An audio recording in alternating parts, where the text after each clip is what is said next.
Ladies and gentlemen, good day and welcome to the L&T Finance Limited Q1 FY26 earnings conference call. As a reminder, all participant lines will be in the listen-only mode, and there will be an opportunity for you to ask questions after the presentation concludes.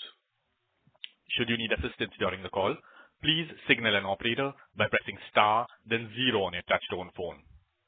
Please note that this conference is being recorded. We have with us today Mr. Sudipta Roy, Managing Director and CEO, Mr. Sachin Joshi, CFO, and Mr. Raju Doti, COO, and other members of the senior management team. Before we proceed, as a standard disclaimer, no unpublished price-sensitive information will be shared during the call. Only publicly available documents will be referred to for discussions during the interaction in the call. While all efforts will be made to ensure that no unpublished price-sensitive information will be shared, in case of any inadvertent disclosure, the same would, in any case, form part of the recording of the call. Further, some of the statements made on today's call may be forward-looking in nature. A note to this effect is provided in the Q1 results presentation sent out to all of you earlier. I would now like to invite Mr. Sudipta Roy to share his thoughts on the company's performance and the strategy of the company going forward. Thank you, and over to you, sir. Thank you. A very good morning, everyone. I welcome you all to the investor call for Q1 FY26 and the start of the financial year 2025. Joining me today on the call are our CFO, Mr. Sachin Joshi, and our Chief Operating Officer, Mr. Raju Doti, and other members of the senior management team of L&T Finance. Similar to previous calls, today's call is divided into two sections, taken up sequentially by myself, followed by our CFO, Mr. Sachin Joshi, who will be talking about the overall business metrics and financial performance. Post our commentary, we'll be happy to take questions on the call. Before we delve into highlights for the quarter, I would like to give you some flavor of the current macroeconomic scenario and sectoral outlook. The Indian economy remains one of the few bright spots in an uncertain global economy with a healthy pace of growth of 6.5% in FY25. Consensus projections indicate a similar growth trend of real GDP at 6.5% in FY26 as well. Strong domestic growth catalysts, sound macroeconomic fundamentals, and prudent fiscal and monetary policy support are driving this overall macroeconomic stability. The monsoon season is progressing well, with cumulative rainfall in the country at 10% above the long period average till 15 July. 80% of the geographical area has already received normal to above normal rainfall. The water storage level is 83% above normal and 96% higher year on year. Kharif sowing is at a 7% increase over last year, and mandi arrivals of Rabi crops were 19% higher year on year. Mandi prices are ruling above their respective MSP for many major crops. Strong cash flows from the Rabi season and healthy monsoon progression have kept rural sentiments hopeful of another year of bumper harvest. This augurs well for our rural businesses, which constitute a significant portion of our portfolio. Consumer demand signals in Q1 FY26 remain mixed. The quarter recorded contraction in passenger vehicle sales and low growth in industrial output on one hand, and pickup in retail sales volume, surge in toll collections, and strong PMIs on other. Domestic inflation has been steadily declining, with the headline CPI inflation recording a 6-year low of 2.1% in June 2025. The Reserve Bank of India lowered policy rates by a cumulative 75 basis points in the quarter and injected durable liquidity through a suite of liquidity measures. These measures have turned durable liquidity into surplus and are also contributing to faster transmission of monetary policy to the financial and credit markets. Easing financial conditions along with restoration of lower risk weights in the quarter should also help improve credit growth prospects further into the year. Overall, we remain cautiously optimistic about strengthening demand signals, prudent policy support, and huge potential for credit growth in the Indian economy. Coming to this quarter's highlights, I am pleased to inform that our diversified franchise has enabled us to achieve a quarterly PAT of rupees 701 crore, up 10% QOQ and 2% year on year, with the highest ever consolidated book of rupees 1,02,334 crores, 314 crores, delivering an ROA of 2.37%, up by 15 basis points QOQ. Our robust business model, coupled with risk-calibrated growth across all retail segments, led to an overall quarterly disbursement of rupees 17,522 crores, a healthy growth of 18% year-on-year, which was driven by a strong performance across all our business lines. The retail book now stands at rupees 99,816 crore, reflecting a growth of 18% year-on-year. The growth reflects the strength of the retail franchise, aided by a strong execution engine, early dividends from technology investments, proactive portfolio, and prudent risk management. Our rural business finance vertical showed a positive momentum in disbursement growth during the quarter, resulting in a growth of 10% QOQ on the back of improved collection efficiencies.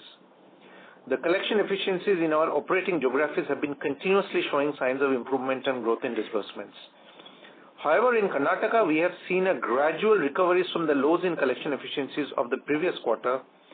Full normalcy may take a couple of more months longer than we originally anticipated. On account of flow forwards arising in Q4 FY25, the board in Q1 FY26 approved an utilization of rupees 300 crores of macroprudential provisions.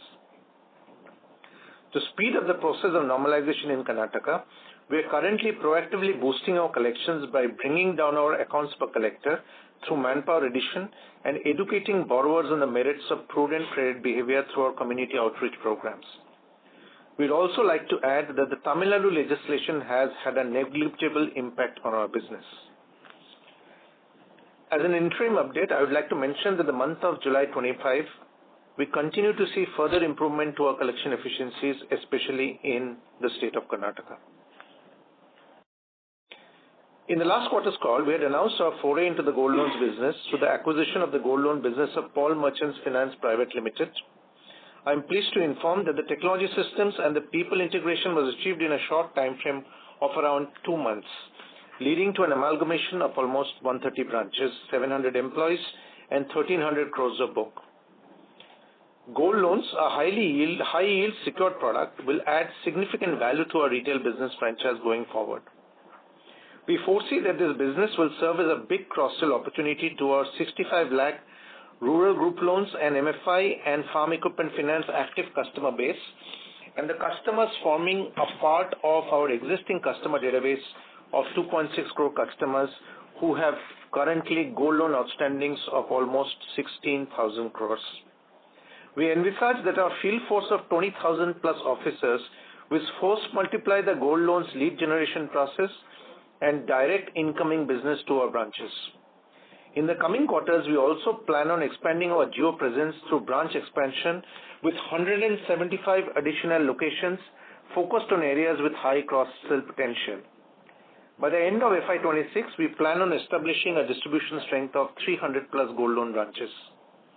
Many of these branches will be in our new format Sampurna branches, which will sell other products like microlab, SME loans and personal loans apart from gold loans. Apart from North, our expansion locations will be focused in our traditional areas of strength in the eastern and southern states. Our digital large partnerships initiatives established with Amazon Pay, Cred and PhonePe has picked up pace in the last quarter, with overall personal loans disbursement for the quarter from the aforementioned channels reaching rupees 651 crores and about rupees 1236 crores live to date, while keeping a strong focus on credit and risk guardrails, extensively leveraging the partner trust signals. We'll continue to keep expanding our origination momentum with existing partners while fostering new partnerships, some of which will be announced soon.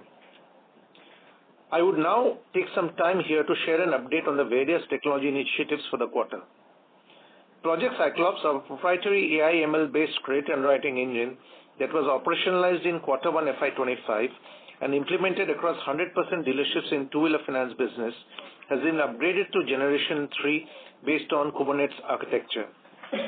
Today, 100% of our two-wheeler disbursement takes place through this engine, and we have been seeing very encouraging trends from this implementation quarter after quarter, with the net non-starters for the portfolio reducing to 0.34% for June 25 from 2.36% in December 2024, an improvement of 200 basis points in a short period of 5 months.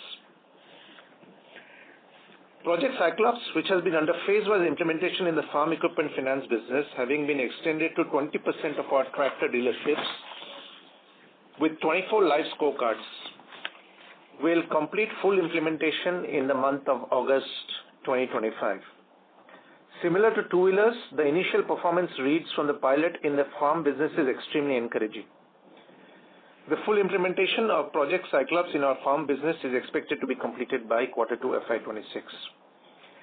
Project Cyclops has been simultaneously rolled out in SME Finance during the quarter, and full deployment is expected to be completed by end of Q2 FY26 as well. We have initiated extension of Project Cyclops to our personal loans business with full implementation by Q3 FY26. In the last call, I had spoken about Project Nostradamus, our next transformative technology initiative for FY26. It is a state-of-the-art, first in industry, AI-driven, automated, real-time portfolio management engine, leveraging traditional as well as alternate data. I am pleased to share with you that the implementation of this engine is on track with creation of multiple data dashboards for early warning and proactive portfolio management. We expect the beta launch of the Project Nostradamus to take place in September 2025. Details about the same are available in slide 31 in the investor presentation. It gives me great pleasure to share that L&T Finance has been assigned its first ever international rating. S&P Global Ratings has assigned LTF BBB- long-term and A3 short-term issuer credit rating. The outlook on the long-term rating is positive. Fitch Ratings has assigned LTF long-term foreign and local currency issuer default ratings of BBB- with a stable outlook rating by reputed international with a stable outlook. These long-term ratings are investment grade and are at par with India's sovereign credit rating. This opens additional pathways for diversification of liability origination at competitive rates from global markets. Now I'd like to share an update on our quarterly performance against the Lakshya 2026 goals. I am pleased to share that the retailization has increased from 97 to 98% from last quarter to this quarter against a Lakshya target of 95%. We had set ourselves a retail book growth target of 25% CAGR over the 4-year plan period, against which, as of June 30th, 25, our retail asset book growth stood at 28% CAGR.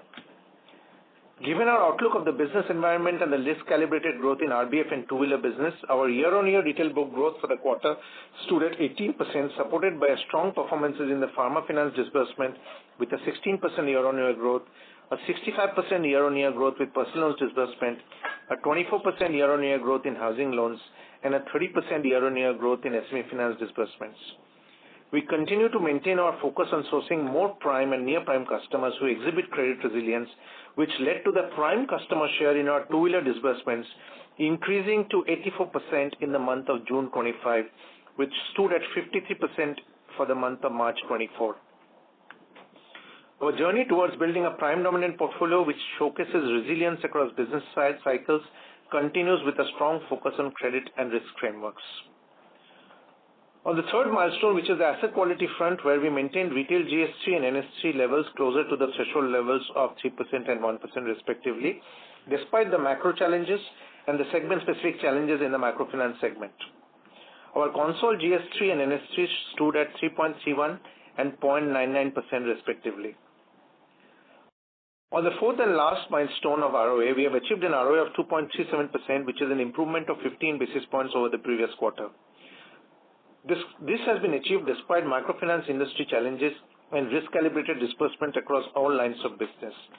We remain committed to continuous improvement in ROA trajectory as the segment headwinds in the microfinance sector dissipates.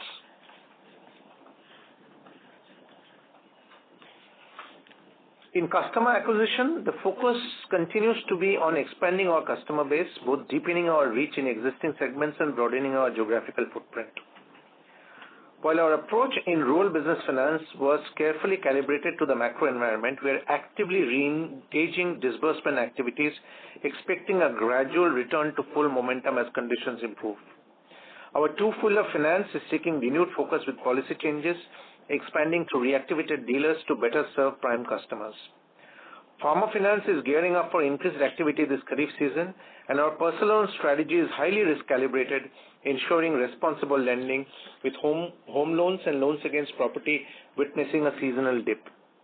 We also expect our new gold finance vertical to add towards this positive momentum. This quarter, we were able to add a total of 5.5 lakh new customers. Further details around customer acquisition and repeat share are available on slides 16 and 17 of the investor presentation. In terms of sharpening credit underwriting, Project Cyclops continue to be extended to other products as I mentioned earlier. Our fully capacitized model risk management team has been set up to mitigate any potential risk arising from over 100 plus machine learning models that are being used in Project Cyclops, and we expect the number of machine learning models to double over the next 1 year as we rely on the expertise of the model risk management team to ensure continuous monitoring, validation, and recalibration of the models.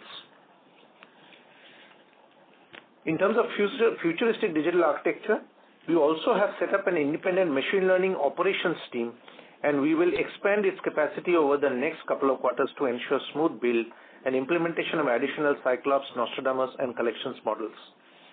Additionally, in our Bangalore Engineering Center, we have set up an LTF Labs to enable our engineers to experiment on innovative use cases in a sandbox environment. Our new Home Loans Neo 2 platform has reduced average data capture time from 30 minutes to 10 minutes, and we continue working on optimizing the digital sales interface apps on all lines of business to enhance field executive productivity. During the quarter, the beta version of our AI-powered SME underwriting copilot was deployed, which interprets bureau reports using custom-trained in-house LLM models, leading to faster and accurate SME loans underwriting turnarounds. On brand visibility, we continue to focus on targeted customer engagement through integrated marketing campaigns, where we launched our business loan campaign featuring iconic Indian cricketer and our brand ambassador Jasprit Bumrah. Our AI-powered digital microsite LTFGamechanger.in was launched as a part of the business loans campaign and has received excellent customer engagement stats. We also briefly ran campaigns for personal loans and gold finance during the quarter. Following our gold finance acquisition, we have rebranded all the 130 gold finance branches, and I am delighted to announce that the second edition of our flagship BFSI AI event, Race 25, with the theme Accelerating Financial Services with AI, is scheduled to take place on the 7th of November 25 at the Geo World Center in Mumbai. On the capability building front, I am pleased to share that we have been recertified as a great place to work, affirming our commitment to building a high-trust, high-performance culture. This time, our score improved from 82 in FY24 to 84 in FY25, driven by increased employee participation, which rose from 73% to 89%. We are committed to fostering an environment where every employee feels valued, empowered, and inspired, making us truly an employer of choice in the financial services sector. As part of the strategic acquisition of Paul Merchants Finance Limited, gold finance business, we successfully onboard 700 employees into our workforce. Swift and seamless employee transition across 130 acquired branches ensured zero disruption to operations. We continue to standardize our branch infrastructure, and this quarter we inaugurated new revamped regional offices in Kolkata and Rajkot. These efforts also underscore our dedication to providing a modern and an efficient workspace that supports our expanding operations and talented teams. I will now request Mr. Sachin Joshi, our CFO, to take you through the financial updates. Thank you, Sudipta. As always, I'll be walking you through the financial performance of the company for the quarter. So coming to quarterly performance, the consolidated NIM plus fee for the first quarter stood at 10.22% as against 10.15% in the previous quarter, that is Q4 FY25. Consolidated PAT for the quarter stood at 701 crores, up 10% QOQ and 2% YOY.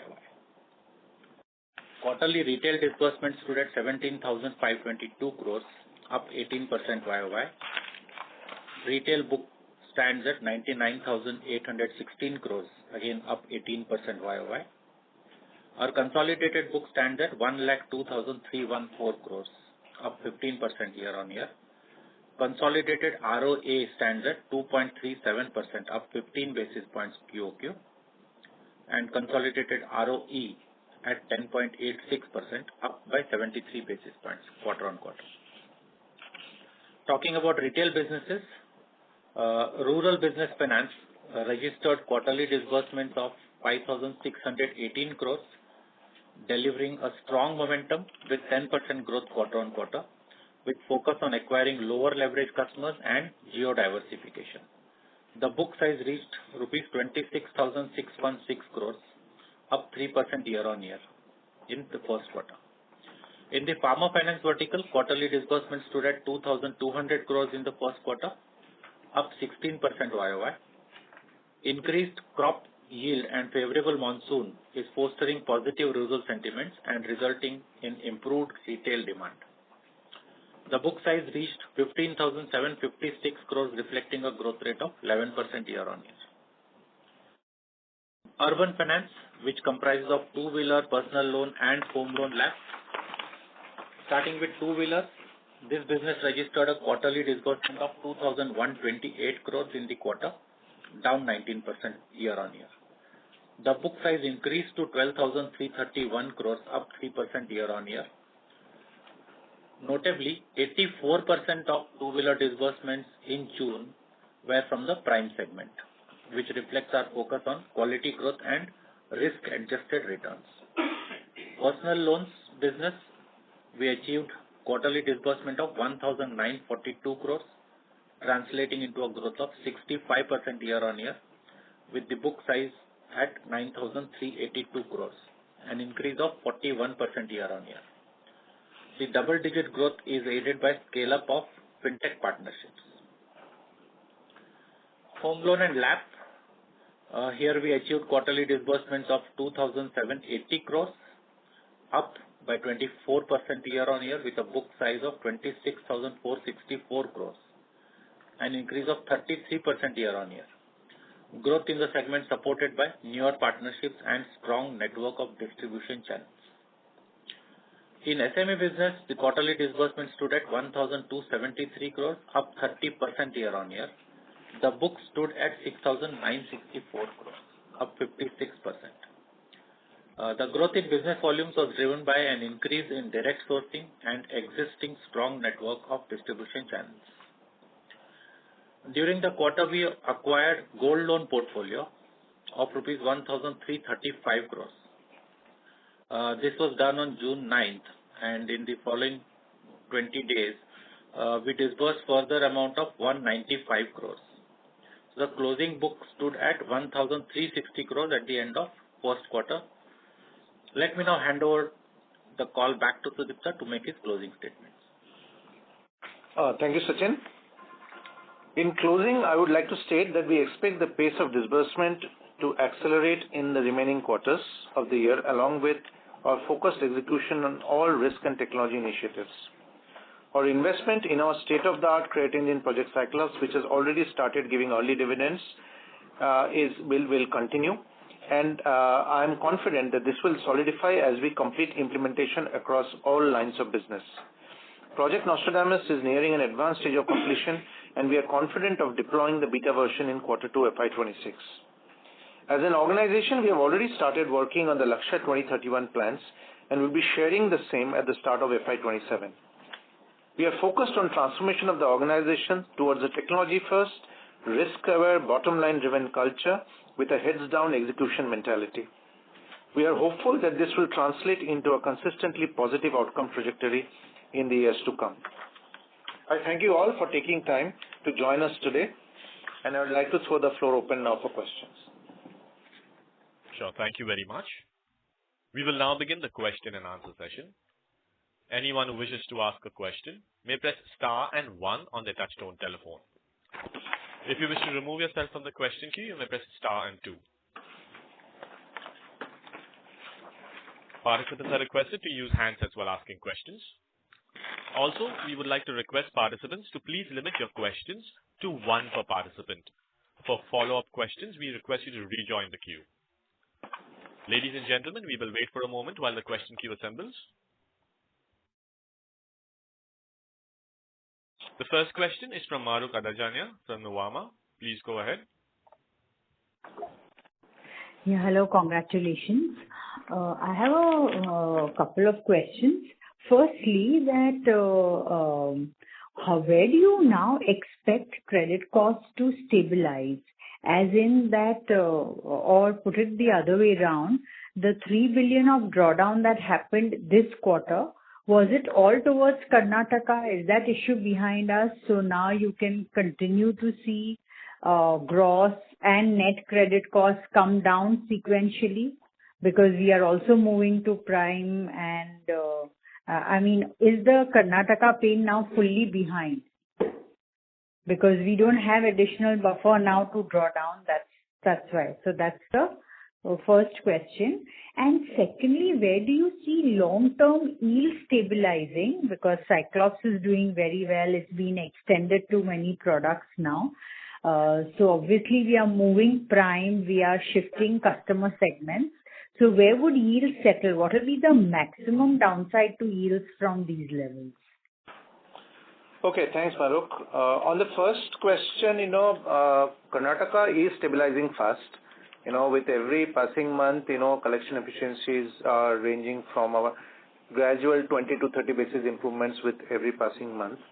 And you're right, a large amount of the sort of flow forwards that was accounted for by the macroprudential provisions this quarter came in from Karnataka, which was obviously, an event that the industry had not planned for, right?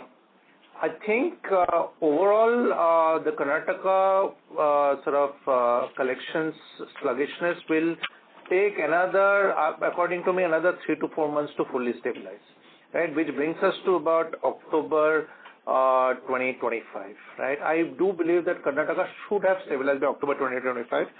As I said in my call, we are putting in additional collectors in Karnataka. We are trying to bring down the accounts per collector in Karnataka. And overall also, we are trying a lot of community outreach programs and, telling our borrowers about the need to maintain good credit scores so that, their access to credit is not hampered in any way. All of those results are bearing fruit. But I do believe that that should happen sometime around September, October is what my sort of estimate is. And also you have to note, also keep in mind one thing, that the MFIN guardrails which went into full implementation, the industry is also trying to settle to that, right? So, the industry has seen the long tail of that settlement. And given the fact that monsoons are good and we expect a good kharif crop, I do believe that H2 will be more of a normal quarter, more of Q4. But, in Q3, we'll see signs of normalcy coming in this business, right? As regards to your question on the macroprudential provisions, yes, our objective is to use as less as possible. You have to be as prudent as possible. And though we believe that there are conditions precedent which which satisfy that usage exists even in Q2, which is primarily the Karnataka ordinance and some flows forward from the previous year's events as well. However, as a management, it would be our objective to be as prudent as possible in using that. On your guidance of long where do we see credit costs settling? Our objective is to get to a trajectory of about 2.3 to 2.5%, right? Towards Q4 of this year is what we intend to get to. And given the fact that the outcome of Project Cyclops is very, very encouraging, and we expect that should be achievable unless there are any unforeseen shocks in the middle. In terms of the yields, etc., the way we look at it is a little different. I get asked this question that saying that you are going prime, so will it have an impact on your yields? Yes, going prime will have some impact on yields. But the fact is that I look at overall risk-adjusted yield as a guiding factor, and I do believe that risk-adjusted yield will continue to remain stable or probably improve as our risk cost starts paring down. And in terms of yields, though there might be a couple of notches, maybe 30, 40, 50 basis points, tempering of yields over a period of time. But our risk-adjusted our risk cost will improve further, probably giving rise to a 50 to 100 basis points improvement in risk-adjusted yields. So that is the way I look at it, right? And frankly, as an organization, we are moving away from the practice of, we look at yields obviously, definitely, and our objective is to improve yields. But as an organization, we are also looking at risk-adjusted yields very, very carefully. And the entire philosophy of the business teams have been moved towards improving the risk-adjusted yields rather than focusing on yields alone. Thank you. The next question is from Kunal Shah from Citigroup. Please go ahead. Yeah, thanks. So firstly, again, coming on to contingency buffer, looking at the collection efficiency trends across the product segments, maybe there is not a significant improvement which is happening compared to that of fourth quarter. Then is it fair to assume that the balance 275 crores will also get utilized given this collection efficiency trend? Else maybe managing credit cost in 2.3, 2.5% would be difficult. And second question is in terms of the repeat customers, particularly in MFI, that is continuously inching up. Like there is like almost 5 percentage points increase in count as well as say in terms of the value term. So and we are the only player in the MFI segment that has grown the book over past couple of quarters. So is it like more kind of a refinancing which is happening to the existing customer? And if you can highlight in terms of the time lag which is there between the repayment and the disbursements, because I think the general concern is whether like maybe the repeat disbursements is leading to improvement in the collection efficiency. Yeah. Thanks. Yeah. No. Okay. First, I would like to dispel that notion because we do not, give, first and foremost thing, we give only one loan to an existing customer, right? And that too after 9 or 12 months of seasoning, right? So, for us, that question does not arise. For us, one customer is one loan, right? It's very, very clear. The second thing that you should note in mind that, we have a very strong only LTF customer base, which is almost close to 48% right now. Right now, the fact is that in the event that our portfolio quality has been outsizedly better than the industry, there is a lot of attention on our customer pools. There is a lot of attention on our customer pools from our competitors. Now, if I have to preempt that, I have to reach my customers earlier than, from a strategy point of view, reach my customers, the creditworthy customers, a little earlier than our competitors reach. And to a certain extent, if our LTF exclusive customers wants a repeat top up, right, we are rather better off it in giving, to that customer much faster than anyone else, so that, the associations don't increase and, sudden leverages don't increase, right, from a strategy point of view. But also, that has also, if you see our last 8 quarters trajectory, we have been trying to bring down our repeats down. Repeats actually came down for a couple of quarters, right? Because we are focusing on much more of new customer additions. It is only in the last 2 quarters that we have seen a slight uptick in repeat, which we'll try to normalize as the sort of the conditions of the microfinance industry improves. And as we sort of step up our distribution in the new geographies, which is AP, Telangana, Western UP, Maharashtra, and we have recently re-entered Assam as well. So as new customers start flowing into our pools, the repeat also will, start going down, right? So I consider that as a temporary phenomena, and it should normalize within the next 1 or 2 quarters. The first question that you asked is in terms of macroprudential provisions and etc. And as I said, as an answer to Maru's question, as a management, our objective is to be as prudent as possible. We really want to make sure that our collection efficiencies are pushed up this quarter, and we really do not need to use macroprudential provisions to a significant extent. However, as I said, certain amount of the conditions precedent which has led to some of those flows exist, And frankly, at this stage, it is too premature to indicate on possible utilization in Q2 and can be only ascertained in the quarter end in consultation with the board and the auditors. Right? However, as I said, our July collection efficiencies continue to trend upwards across all regions, including Karnataka. We are having good monsoons. We are hopeful that good kharif crop will add to more amount of liquidities, and the the last tail of disruption because of the full implementation of the MFIN guidelines will settle this quarter. So, and we are increasing collector workforce across many of our large markets just to bring down the accounts per collector, so that an average collector is able to focus on a smaller number of accounts and reach higher efficiencies. So, overall, we are working on all fronts, and we are very, very hopeful of a reasonably good outcome by the end of next quarter and the quarter after. Thank you.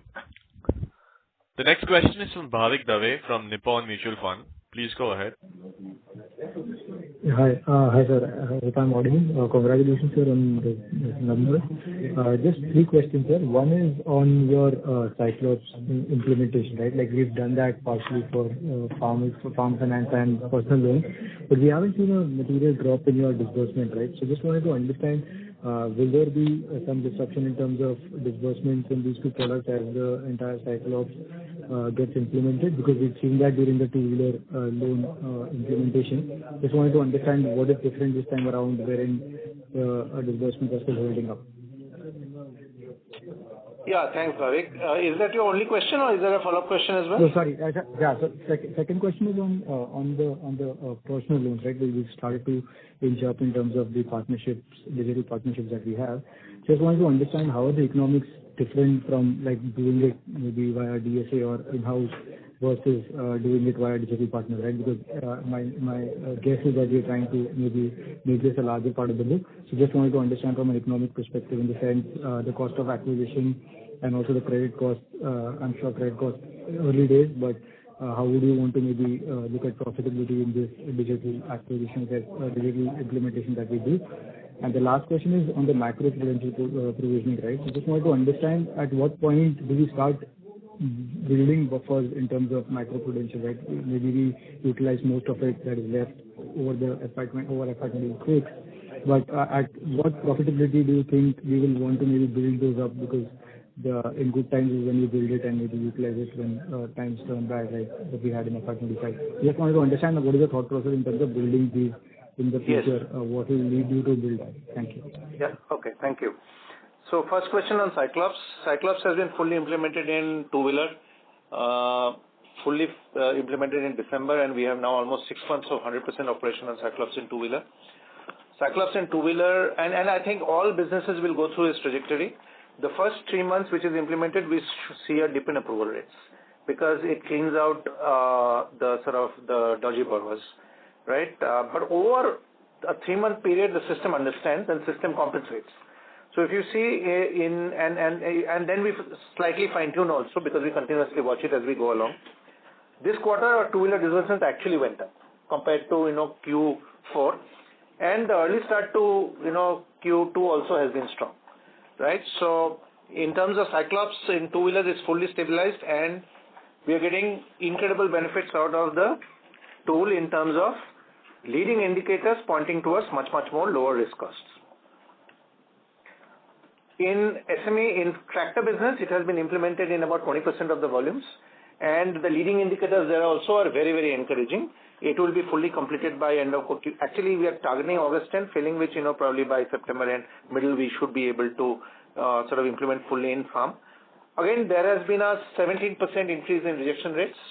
However, the team is compensating by moving into a larger number of dealerships and trying to make sure that the throughput remains higher. So again, here we will compensate. What happens is typically also Cyclops actually boosts LTVs also because we are far more confident in taking certain calls which we are not able to do previously. And some of the LTV boosting data we have put in our investor presentation as well.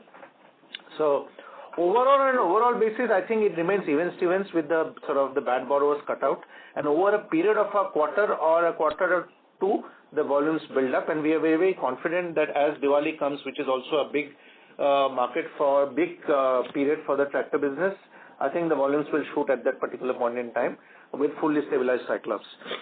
Personal loans and SME are getting implemented. SME, it has been implemented in 5 markets. We are learning from it. We are fine-tuning it. I do not foresee much of a drop in SME volumes because in SME business, just like we have done on the personal loans business, we are implementing the digital partnerships, the large partnerships. And as you can see, the large partnerships have given us a massive kicker in the personal loans business. Our personal loans business, because of the digital partnerships, have grown 65% year on year. And to a certain extent, we expect that strong growth trajectory to continue both in personal loans and SME as well, even with implementations of Cyclops. So yes, from a growth point of view, even with Cyclops implementation, we are very, very confident that the growth trajectory will continue and the growth trajectory will continue in a very risk-calibrated fashion. In fact, the successful implementation of Cyclops has given us a lot of confidence, actually, to scale up in the markets that we were previously, quote-unquote, hesitant to scale up because we were not sure of the risk outcomes, especially in the two-wheeler business. Two-wheeler business, traditionally, we have not been present in Rajasthan. In two-wheeler business, we have not been present to that extent in Madhya Pradesh because we were not completely confident of the outcomes in these 2 markets. After Cyclops has come in, we are significantly expanding in these 2 markets, and we are very, very satisfied with the results that we are having. So overall, Cyclops on the long term will boost disbursements rather than curtail disbursements in a very, very risk-calibrated fashion. In terms of personal loans economics, the personal loans economics to the large partners, with each partner, we have a different model of economics. Our objective in most of these partnerships is outcome-based economics. That means, we set targets of disbursements and we set targets of risk. So it's not that it is only a disbursement only, it's a risk plus disbursement calibrated outcome, and basis certain of those thresholds, the economics stack up. So overall, see in a DSA channel, your cost of acquisition remains around 3 to 3.5%. What I can say without going into extreme specifics because it is very specific for each and every partner, the origination costs and the economics are far lower than what we would do through our DSA channel. In fact, as a matter of principle, we run the business on what we call a 3-to-1 matrix. That means channels that have 3% acquisition cost, channels that have 2% acquisition cost, channels that have 1% acquisition cost. And our objective overall the period of time is to get to 50% of our acquisition volume from the 1% and 2% channels, right? Especially in the SME business, which has got a very, very large DSA component. So overall, our focus is to make sure that all these channels are as efficient as possible. And the initial leading indicators of the volumes arranged through these channels is that risk is holding, yields are holding, right? So, and we are now building volumes. So overall, we'll continue to build on this. As I said in my opening comments, that we'll announce a few more large partnerships this quarter, right, which have significant potential to scale up on whatever we have already done. And I do believe in the period to come, large digital partnerships will contribute to about 50 to 60% of our personal loans origination. In terms of the macroprudential buffers on building them up, we would like to build back the macroprudential buffers as fast as possible. Probably, but that depends on,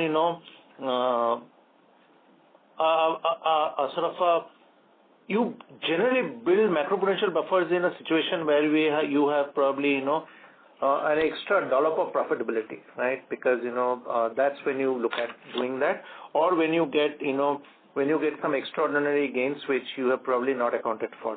As you are aware that we have a large amount of wholesale business which is currently in the process of resolution, especially in the commercial real estate, and many of them are in advanced stages of resolution, right?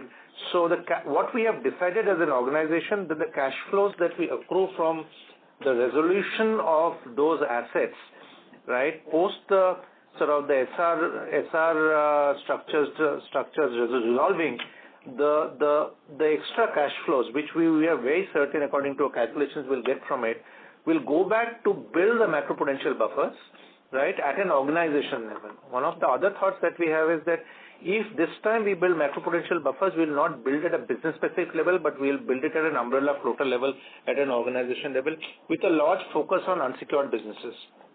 So that is what our strategy is. So obviously, yes, across FY27 and FY28, our focus will be to build back those macro-prudential provisions as fast as possible. Thank you. The next question is from Avinash Singh from MK Global. Please go ahead. Yeah, hi. Good morning. Thanks for the opportunity. So just, referring to your media interaction, a 2.8% kind of a exit ROA you were referring to. Just wanted to clarify if that 2.8 kind of a thing corresponds to the 2.37% number for this quarter. My question coming that because of Cyclops implementation and also that, LAP and home loan increasing, and also you were alluding to the fact that the NIM. Yeah, that 2.8%, I meant near 2.8% in FY27. So I'd like to clarify that. Quarter 4 exit, we should be around anywhere between in the corridor of 2.5% odd, right? So the 2.8% trajectory will probably be achieved sometime around FY27.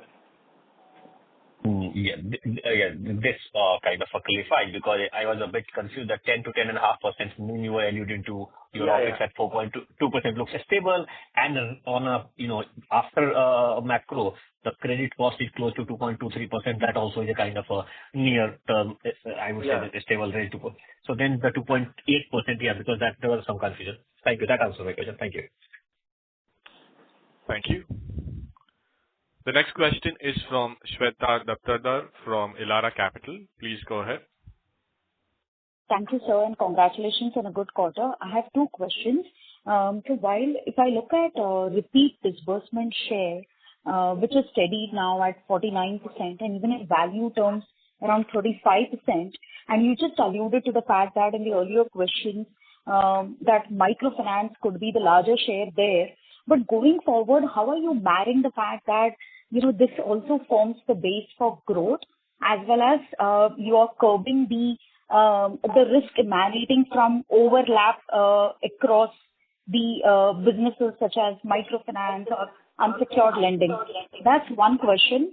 Second is, considering we have sizable presence in Bihar, so are we building in any kind of traction on macro-prudential provisions, or maybe will that be part of our discussions whenever the board meeting or that happens, although past precedences do not trigger a worry, but currently the dynamics are definitely slightly distinct. Thank you.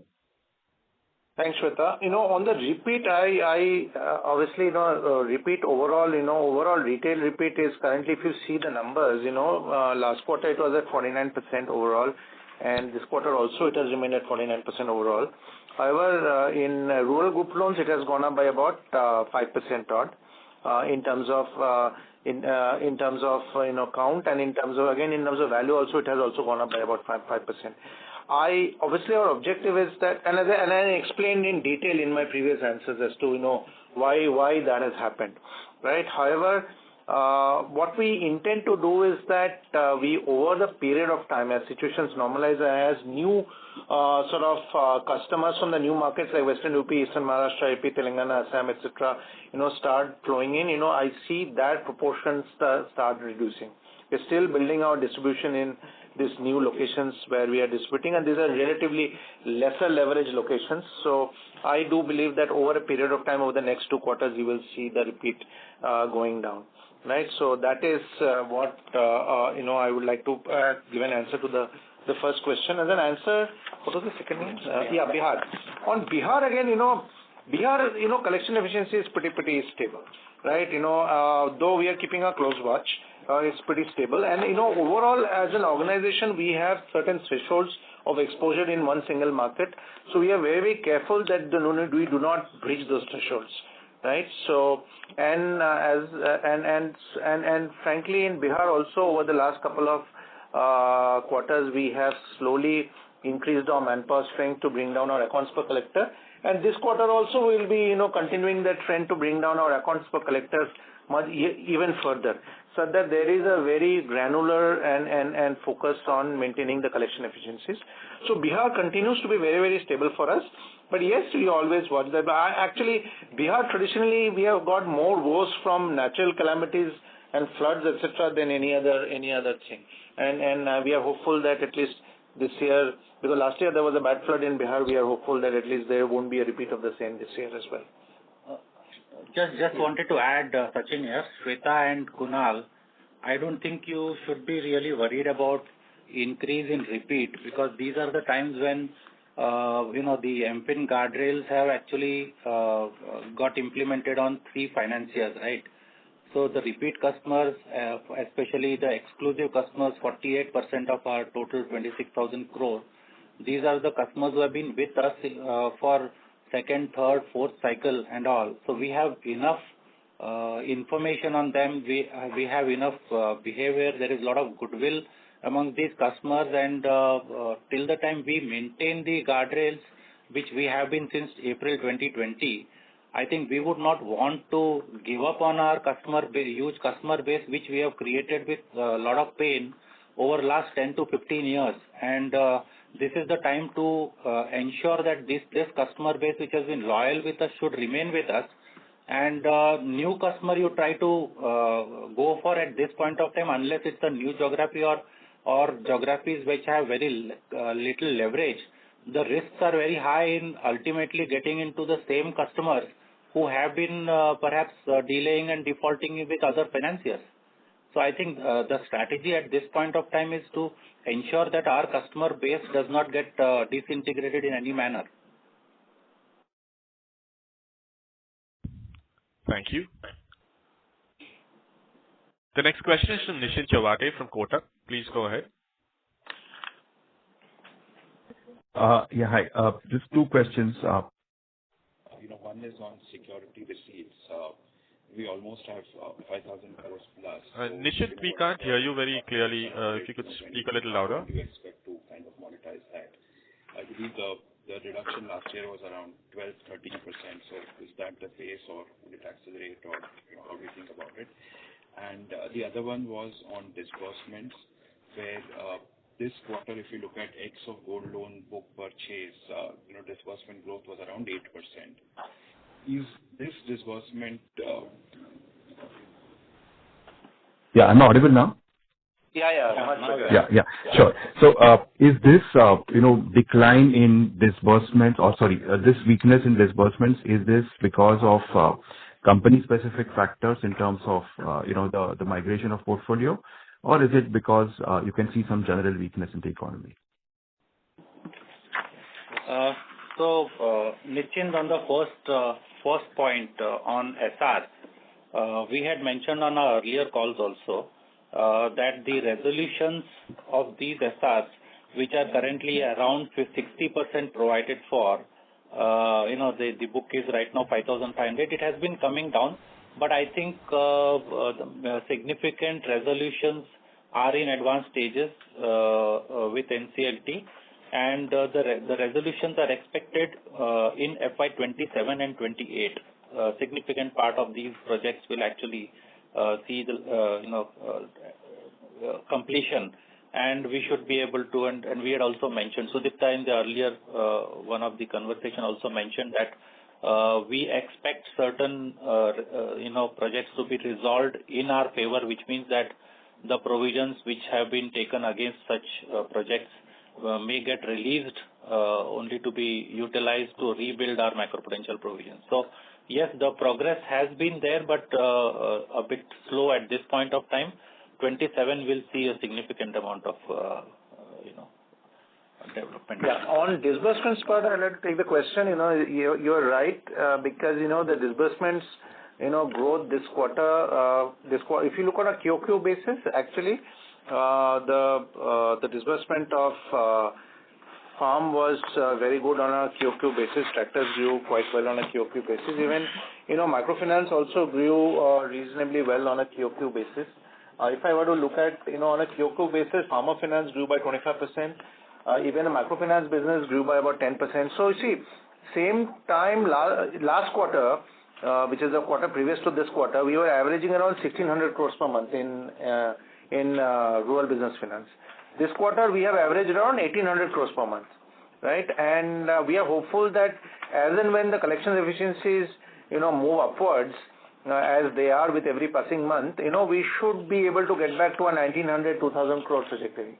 right, to 1900 to 2000 crore trajectory as soon as possible, preferably, towards the near term, towards the festival season. In two-wheeler finance, if you see on a QOQ, we have grown by about 15%. So that growth has been pretty strong. The reason you probably see a dip in the overall growth rates is that personal loans actually this quarter was, probably a little lower growth rate, primarily because we had a very good growth rate in Q4 of FY24. But with Amazon and PhonePe now, the volumes now stabilizing, this quarter we are also looking at a strong growth rate in personal loans as well. So overall, I do believe that the situations in the market are slowly improving. The sort of the mini cycle we saw in some asset classes, especially unsecured and microfinance, show signs of dissipation. Have they fully dissipated yet? No. I think it will take another 2 quarters for the industry to see full dissipation. Anyway, credit was also squeezed, as you can see from all the CIBIL dashboards that, credit disbursement across the industry had got squeezed. So I do believe that the restoration of that is a 2-quarter process for us. We have seen good momentum this quarter. I expect Q2 to continue that momentum, though Q2 has some seasonal fluctuations in view of Shraddh, etc. that happen in September before the festive season puts in. Q2 normally is a tight quarter for most lenders. However, I do believe that we will see decent growth in Q2 as well. But I do believe that H2 will be very, very good, especially starting with the festive season and in Q4. That is the way I look at it. I see a more of a level out Q2. I see good acceleration in Q3, and I see pick up pace in Q4. If that answers your question. Thank you. The next question is from Abhijit Tibrewal from Motilal Oswal. Please go ahead. Yeah, hi, am I audible? Yeah, you're audible. Yeah, thank you for taking my question. So firstly, sir, on asset quality and credit costs, if you could just help us understand how is the two-wheeler and the tractor portfolio kind of behaving now? That is one. And somewhere earlier during the call, you spoke about credit costs declining to 2.3 to 2.5% by the exit quarter 4Q. So just trying to understand, earlier in the past earnings calls, we've spoken about benefits from Cyclops leading to a structural improvement in credit costs for us. So what could that credit cost look like from FY27 onwards? Also, we have discussed a little bit on SRs earlier. So Sachin, I just wanted to understand, you gave out a number of 5,500 crores in the 50% provision. So is the gross SR outstanding roughly around 11,000 crores now? And also you spoke about FY27-28, where we can see some resolutions happening in our favor and which will subsequently be utilized for macroprudential provisions. So any ballpark estimates of what recoveries we are expecting from SRs over FY27-28? And lastly, with regards to gold loans, I think Sudipta sir spoke about setting up branches and we aspiring to get up to 300 branches. So, over what period this will be done, and will this mean that at least in the near term, OPEX will remain elevated? So just some of those questions. Thank you so much. Okay. I'll take the two-wheeler and gold loan, and then Sachin can give the additional details for the SRs, right, in terms of numbers. Right. So, let me tell you at the onset that I'm very happy with the way the two-wheeler and the tractor sort of risk numbers are panning out. In two-wheeler, especially as I said, our prime share has reached 84%, right? And the two-wheeler gross non-starter rates as well as net non-starter rates have gone down. We have given an index representation of the bounces in, I think, slide. What's the slide number? It will be on slide 15 or 16, I think. It will be on slide 15 or 16, yeah. So two-wheeler we have given it, slide 27. 27. And in slide 27 in the investor deck. So you can see that if indexed on April was 100, if out of 1,000 customers, 100 customers are bouncing, now only 72 are bouncing. So this is portfolio bounce. That means, and still if you see, we have some portion of the sort of the legacy portfolio left, which will probably, become much smaller in volume by, say, Q3 of this year. So overall, two-wheeler, risk cost is progressing very, very well, and I do believe that, we will see probably a very low risk cost regime in two-wheeler to set in post Q3 for us, as the legacy portfolio still dwindles in size. For tractors also similar trajectory. Tractors, if you see our net non-starters in tractors are at a historical low. Actually, in the Cyclops portfolio, we have seen net non-starters as low as 0% actually, right? So two-wheeler in tractor also, the overall sort of cleanup has happened, and if you see slide 28, in terms of index representation of net non-starters, in April 24, if it was 159%, we are down to 38%. So that will tell you the extent of improvement that has taken in the two-wheeler business. And if you see the two-wheeler sort of charts in terms of collection efficiencies as well, in chart 38. Sorry, is it 38 or 37? Yeah, sorry, 37. No, chart 38, right? You can see the collection efficiencies now. You see in June last year, we are at about 91.8% collection efficiency, which has gone up to a 93% collection efficiency. You can see that it has significantly gone up. And we expect that this trajectory to continue. And on almost a 16,000 crore book, right, 120 basis points improvement in collection efficiency is significant in terms of credit cost. So we expect that both the two-wheeler business and a tractor business to have significant contribution to profitability in terms. Yeah, the two-wheeler is the next page. If you can see two-wheeler also, collection efficiency in two-wheeler is at 98.5, right, which is in slide 39, top up, and which was 98% same time last year. And this number is actually going up quite steeply. So April is a seasonal blip, because what happens is that many of the outsourced collection agencies actually post the and BFSI industry sees this April, what I call the April blip. But overall, I am very, very satisfied with the way these two are progressing. In terms of the gold loans, the 135 branches, which I said new branches, will happen before March 31st, right, of this financial year. We are working on that. We have a fair amount of, we have figured out, see, you have to understand that, we acquired a business which had actually fine-tuned the process of branch addition, right? So the branch cost, the cost of branch addition is not really extremely expensive, but it's quite economical, because the process has been fine-tuned by the team which was managing this business in Paul Merchants over a period of years. So obviously, yes, 135 branches will take a little bit of the cost, but we do not expect that to be significant enough to show up materially significantly in our cost numbers. Overall, as an organization, we are also running a massive productivity as well as a cost improvement exercise internally. And we are hopeful that we should be able to absorb this cost quite effectively, right? So our focus is that we expand very, very quickly in our markets of strength, especially where we can use some of the feet of the street that we have, especially in the MFI business as well as in the tractor business, to sort of cross-sell gold loans to our existing pool of customers, either existing customers or our customers who have been previously with us, and sort of build in a new model where, we sort of lead generate in the field and send the customer for fulfillment towards the near branch. So that is what we will be wanting to do, and we are reasonably confident that we should be able to do that. Before that, I think Abhijit also wanted to know the traction of how credit costs will pan out between 2.3 to 2.5. So see, the credit costs, the first quarter, of course, we have used, and when we talk about this range, this is of course after taking into account the macro potential provisions.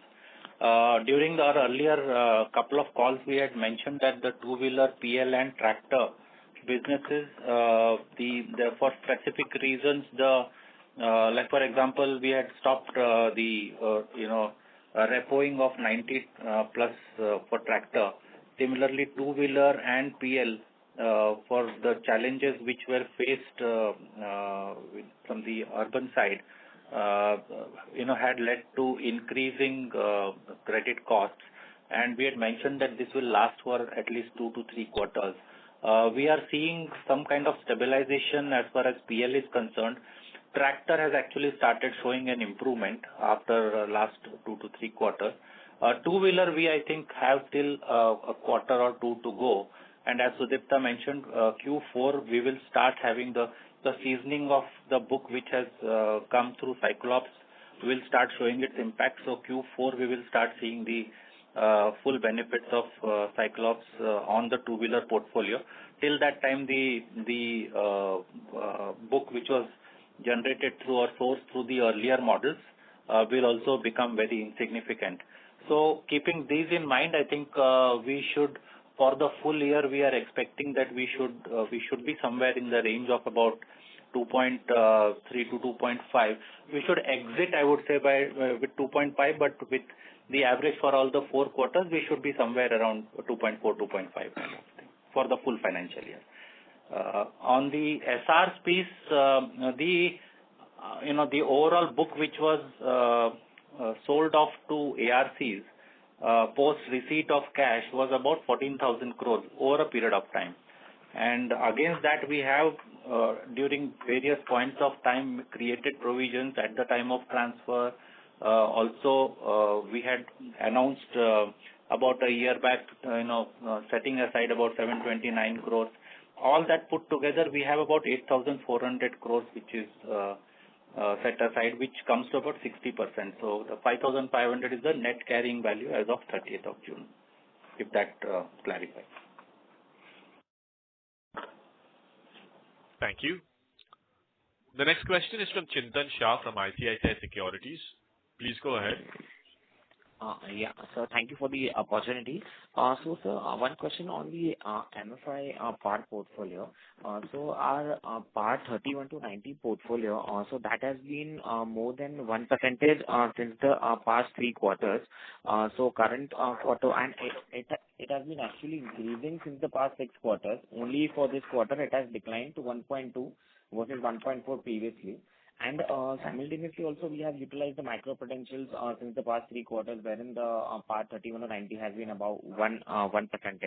So when do we see this portfolio coming down below 1%? I understand it could be due to Karnataka or Bihar, etc. And this used to be 0.5% almost a year ago in Q1 FY25.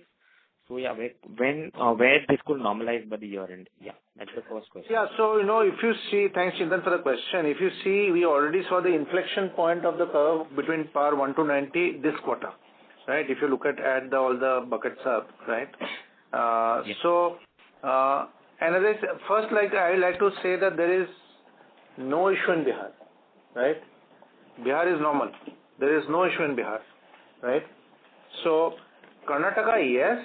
Karnataka, the speed at which we thought it will improve probably did not happen in Q1. But again, we are seeing it picking up pace. And as I said, our objective has been to bring down the accounts per collector ratio in Karnataka as well, so that our people are more focused. So, we have increased the number of people, so that the accounts per collector has also come down, so that we are the same number of, because what has happened is in Karnataka, the window of collection is reduced, because there is some time till some time to some time you calculate, you cannot go beyond 5 p.m., etc. So we need then larger number of collectors to reach the same amount of customers within that period of time. So that is what we have been focused on, and that's what currently work is going on. So I do believe that this quarter will see further improvements. And again, MFIN guardrails came into being, in the first quarter fully. So obviously that the market is taking time to settle as well, right, on that. So overall, I think Q2 will be the settling period, and in Q3 we'll see the normalcy. So the curve which you saw, the inflection point in Q1 will continue to trend downwards in Q2. And probably by middle of Q3, it will probably come close to normal, right? Again, I'll put a caveat here, in the sense that, all these are sort of in the play, and we are hopeful that the Karnataka event came in a short period of 3 weeks, and frankly the industry was not prepared for it, right? And in a short period of 3 weeks, we saw our collection efficiencies tank. So all these numbers in the caveat that things have settled, right, and there are no more sudden surprises, right? That is the caveat, right? So just to add, the only positive thing we can share is that the dip which went down to almost 200 basis points plus in the month of February, the recovery has been there. Maybe from the pre-February times when the collection efficiencies were 99% plus, I think we would be about 50-60 basis points away. And as we speak, July also has been trending positively. So yeah, I think we'll have to just wait and watch. But the other geographies have already stabilized. So we should not see any reversal of what you were pointing out in terms of the PAR 0 to 30, 30 to 60 beyond this in a very significant manner. That's where we are. Yeah, sure. So just to follow up on that, so typically, do you have any ratio, means as in if this month is the PAR 31, 90% of the portfolio, so how much typically that flows into 90 plus, or how much can be rolled back? So any data points to share there? See, actually, this works only in a normal, environment. In today's environment, like Sudipta mentioned, if the collection efficiencies are slowing down, we'll just put more people to see that the collections are done. So it will right now the challenges are in only specific pockets, specific states. We will have to address it by using different techniques. So there is no specific science that if 31 to 60 under normal circumstances we can possibly mention about what will be the reverse flow which will happen. But roll forwards right now, the moment they touch 90 plus, 100% gets provided for. So that ensures that whatever risk is seen already gets captured in terms of provisions. One thing which we can say is that the Karnataka challenge is not in terms of ability to pay, but the intent to pay. And a time will surely come when these customers would need money, and they're looking at their bureau scores getting worsened. They will not get money anywhere, and the chances of recovery will be high when they come back asking for fresh loans. This is the expectation we have. Thank you very much. We'll take that as the last question. I would now like to hand the conference back to Mr. Sudipta Roy for any closing comments. Thank you. I thank everyone who has joined us today.